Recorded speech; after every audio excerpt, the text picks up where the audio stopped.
தொடர் விடுமுறை மற்றும் கிறிஸ்துமஸ் விழாவினை முன்னிட்டு திருச்செந்தூரில் குவிந்த சுற்றுலா பயணிகள். முருகனின் 6 படை வீடுகளில் 2ஆம் படை வீடாக விளங்குகின்றது திருச்செந்தூர் சுப்பிரமணிய சுவாமி கோவில். இந்த கோவிலுக்கு நாள்தோறும் ஏராளமான பக்தர்கள் வருகை தருவார்கள். விடுமுறை தினங்களில் ஆயிரக்கணக்கான பக்தர்கள் வருகை தருவார்கள். இந்த நிலையில் பள்ளிகளுக்கு தொடர் விடுமுறை அறிவிக்கப்பட்டுள்ளதால் திருச்செந்தூருக்கு இன்றைய தினம் ஏராளமான பக்தர்கள் குடும்பத்துடன் வருகை தந்துள்ளனர். அதிகாலை முதலே கோவிலுக்கு வருகை தந்த பக்தர்கள் கோவில் முன்புள்ள கடலில் நீராடி சுவாமி தரிசனம் செய்து வருகின்றனர்.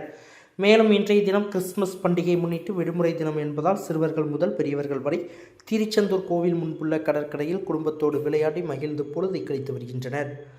இதற்காக கடலில் குளித்தும் கடல் மணலில் விளையாடியும் வருகின்றனர்.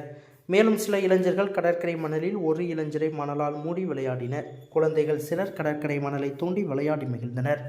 தொடர் விடுமுறை தினம் என்பதால் திருச்செந்தூர் கடற்கரை பகுதியில் பக்தர்கள் மற்றும் சுற்றுலா பயணிகளின் கூட்டம் அலைமோதி காணப்படுகின்றது.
பெல் பட்டனையும் கிளிக் செய்யுங்கள்.